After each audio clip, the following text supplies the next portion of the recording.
अस्सलामुअलैकुम दोस्तों और साथियों, उम्मीद है आप लोग खैरियत से होंगे। आज है 11 मार्च 2021 और ये तस्वीर देखें। इस तस्वीर से कहीं पे आपको कोई अच्छी खबर नज़र आती है? अगर आप स्पॉट कर पाएँ तो बहुत अच्छी बात है, और अगर आप नहीं कर पाए तो ये है वो अच्छी खबर। ये आप नोट करें, यहाँ पे लिखा हुआ है 0, और ये जो 0 है ये है एक्टिव केसेस, और किस खुशकिस्मत इलाके में है? ये है गिलगित बल्तिस्तान में। जी दोस्तों, आज की अच्छी खबर ये है कि जो गिलगित बल्तिस्तान है माशाल्लाह, इसमें इस वक्त एक्टिव केसेस की तादाद है 0। अगरचे जब से पाकिस्तान में ये पेंडेमिक स्टार्ट हुई है, गिलगित बल्तिस्तान के इलाके में 4000 और तकरीबन ये बनते हैं 9059, यानी 4959 या 4959 जो केसेस वहां पे हुए हैं, और 104 अमवात हुई हैं।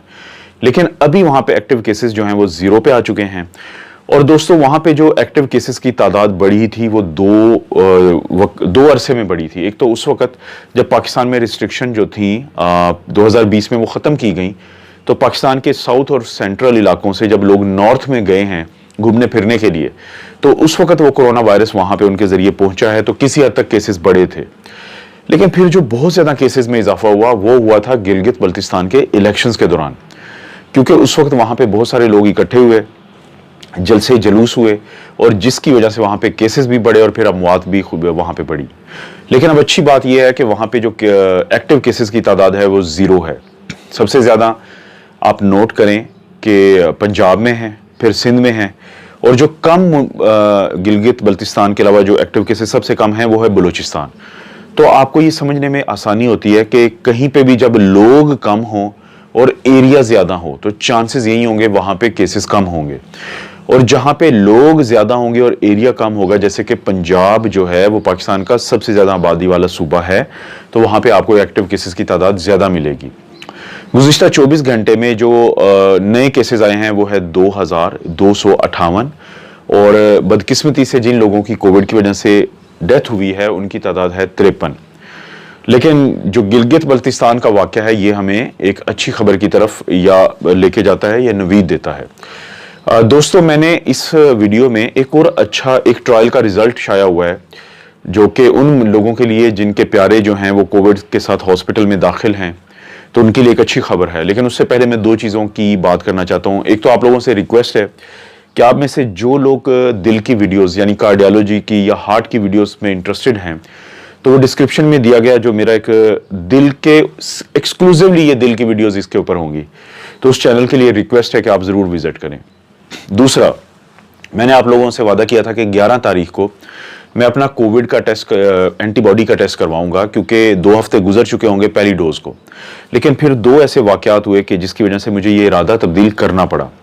एक तो पाकिस्तान में जो लाहौर में म्यो हॉस्पिटल है, वहां पे 2 मियाँ बीवी हैं, वो स्टाफ हैं, तो उनकी ड्यूटी थी कोविड के मरीजों पे, और उनको पहली डोज लग चुकी थी। तो पहली डोज लगने के 21वें दिन उनको अलामात आती हैं और उनको कोविड पॉजिटिव आ जाता है।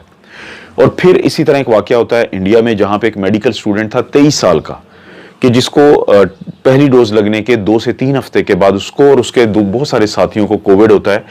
लेकिन इन दोनों केसेस में वैक्सीन से इसका ताल्लुक नहीं था, लेकिन इस बात से स्ट्रॉन्ग ताल्लुक था कि जब तक आपको सेकंड डोज ना लग जाए और सेकंड डोज के भी 2 हफ्ते ना गुजर जाएं, तो आप महफूज नहीं हैं वायरस से।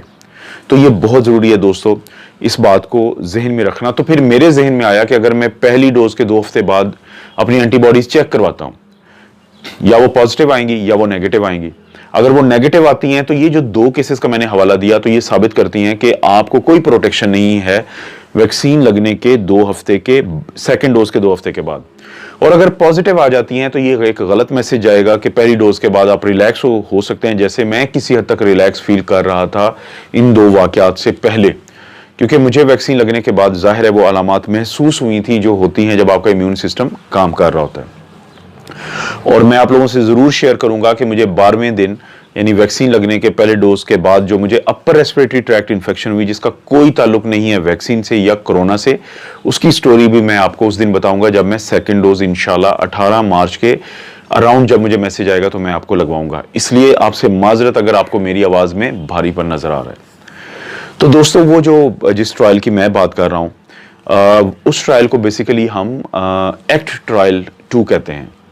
एक्ट ट्रायल से बनता है कि अडेप्टिव जो कोविड के ऊपर यानी ट्रायल होने वाला है ट्रीटमेंट का, यानी एक्ट है ट्रायल अडेप्टिव कोविड-19 ट्रीटमेंट ट्रायल 2। ये जो एक्ट ट्रायल 2 है, इससे पहले हुआ था एक्ट ट्रायल 1।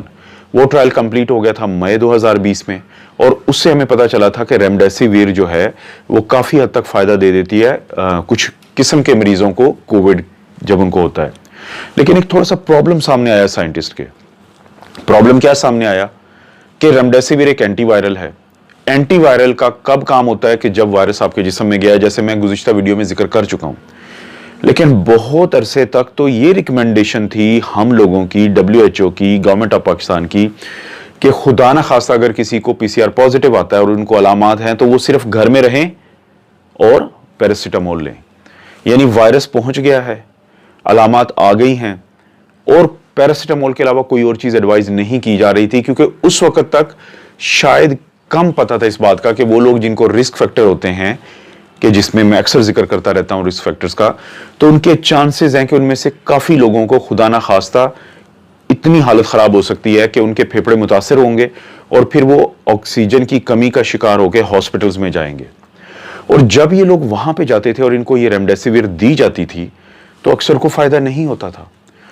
तो साइंटिस्ट ने ये देखा कि फायदा क्यों नहीं होता था, क्योंकि जब इनको रेमडेसिविर दी गई जो एंटीवायरल थी तो वायरस अपना काम कर चुका होता था, और ये जो फेफड़े इन्वॉल्व होते थे, लंग्स इन्वॉल्व होते थे, या ऑक्सीजन की कमी का शिकार होता था कोई शख्स, या उसको ऑक्सीजन लगने की जरूरत पड़ती थी, या फिर उसको वेंटिलेटर की जरूरत पड़ती थी, या वेंटिलेटर और ऑक्सीजन लगने के दरमियान जो नॉन इन्वेजिव जो पॉजिटिव प्रेशर वेंटिलेशन है जिसको हम बाईपैप कहते हैं उसकी जरूरत पड़ती थी, या हाई फ्लो नेजल कैनुला से ऑक्सीजन की जरूरत पड़ती थी।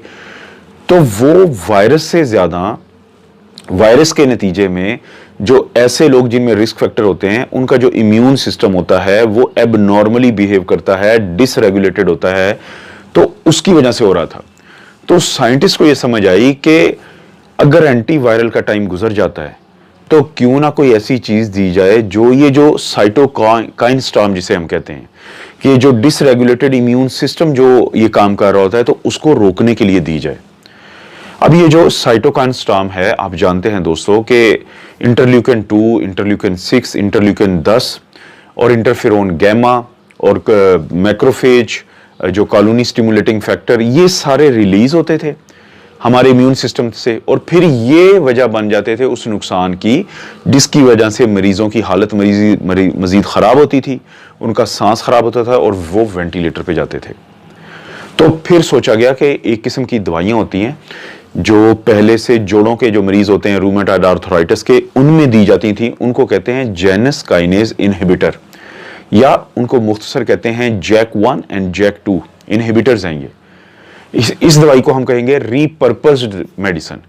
रीपर्पस्ड मेडिसिन क्या होती है? वो दवाई जो बनाई गई हो किसी और काम के लिए लेकिन बाद में उसको किसी और काम के लिए इस्तेमाल किया जाए। जैसे रेमडेसिविर तो बनाई गई थी इबोला के लिए, इबोला भी एक वायरस है, लेकिन उसको रीपर्पस किया गया जब देखा गया कि ये काम कर सकती है कोरोना के खिलाफ भी। इसी तरह से देखा गया कि जो बेरिसिटिनिब है ये बुनियादी तौर पे तो ये जोड़ों के मरीजों के लिए है, इसे हम जैक-1 और जैक-2 इनहिबिटर्स कहते हैं, कि ये जो साइटोकाइन है, ये जो बने थे जिनकी वजह से आगे वो नुकसान हुआ था, उनको बनने ही नहीं देती, यानी जेनस काइनेज इनहिबिटर है।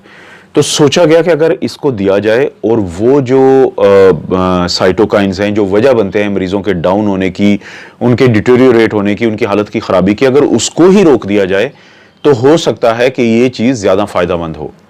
उसके बाद फिर ये जो एक्ट 2 ट्रायल है, यानी जो अडेप्टिव कोविड-19 ट्रीटमेंट ट्रायल 2 का जो आगाज किया गया 8 मई से लेके और 1 जुलाई तक 1000 जो 33 लोग हैं, मरीज हैं, उनका इंतखाब किया गया और दुनिया के 67 जो मरकज हैं वहां पे ये ट्रायल चलाया गया और दुनिया के ये 8 ममालिक में ये 67 या 67 जो है सेंटर्स थे। अब इन लोगों को 2 हिस्सों में तकसीम किया गया। इनमें से 515 वो लोग थे कि जिनको दिया गया ये बेरिसिटिनिब प्लस रेमडेसिविर, और यानी कि 14 डेज के लिए, और इनमें से जो 518 वो लोग थे मरीज थे, जाहिर है ये, कि जिनको दी गई सिर्फ रेमडेसिविर और जो रूटीन का यानी ट्रीटमेंट देते हैं या प्लेसिबो आप कह सकते हैं। और उसके बाद देखा गया कि उसका फायदा क्या हुआ, 12% फायदा हुआ जल्दी डिस्चार्ज होने में। यानी अगर 8 दिन लगे उन मरीजों को डिस्चार्ज होने में कि जिनको ये दवाई नहीं दी जा रही थी कॉम्बिनेशन में बेरिसिटिनेब और रेमडेसिविर, बल्कि अकेली रेमडेसिविर दी जा रही थी बाकी रूटीन के ट्रीटमेंट के अलावा, अगर वो 8वें दिन डिस्चार्ज हुए तो इस कॉम्बिनेशन वाले मरीज 7वें दिन डिस्चार्ज हुए। इसके अलावा 15 दिन के बाद जो मरीजों को फायदा हो सकता था रिकवरी में, वो 30% फायदा हुआ जिनको ये कॉम्बिनेशन में दे रहे थे दवाई। और इसके अलावा जो मॉर्टेलिटी है उसमें भी काफी फायदा देखा गया कि जो अमवात हुई 5.1% हुई उन लोगों में जिनमें ये कॉम्बिनेशन में दवाई दी जा रही थी, और 7.8% अमवात हुई उन लोगों में जिनमें ये कॉम्बिनेशन तो नहीं दिया जा रहा था लेकिन अकेला रेमडेसिविर दिया जा रहा था। तो इसके अलावा जो आखिर में एक चीज देखी गई कि जो साइड इफेक्ट्स थे वो कॉम्बिनेशन वाले ग्रुप में तो कम आए, लेकिन जो रेमडेसिविर वाला ग्रुप था उसमें ज्यादा आए। और इस दवाई का सबसे ज्यादा फायदा उन लोगों को हुआ जिनको ऑक्सीजन की जरूरत थी, जिनको नॉन इन्वेसिव वेंटिलेशन चल रही थी और जिनको वेंटिलेटर पे ट्रीटमेंट दिया जा रहा था। और आप इस बात को समझने की कोशिश करें कि जिस भी शख्स, डॉक्टर या इंस्टीट्यूशन को ये समझ आ जाती है कि जो कोविड है वो फेजेस की बीमारी है और जो इलाज है वो फेजेस का इलाज है, तो उनको फायदा हो सकता है। तो क्योंकि ये जो बेरिसिटिनेब जो है ये बुनियादी तौर पे ये जैनिस काइनेज इनहिबिटर है, यानी आम और सादा अल्फाज में बता दूं कि ये उन अवामिल को रोकता है जो अवामिल वजह बनते हैं कोविड के मरीजों में उनकी हालत इसलिए खराब होने की कि उनका इम्यून सिस्टम डिसरेगुलेटेड होता है और इस तरह की चीजें ज्यादा बना देता है जिनको फिर ये जो दवाई है ये रोकती है।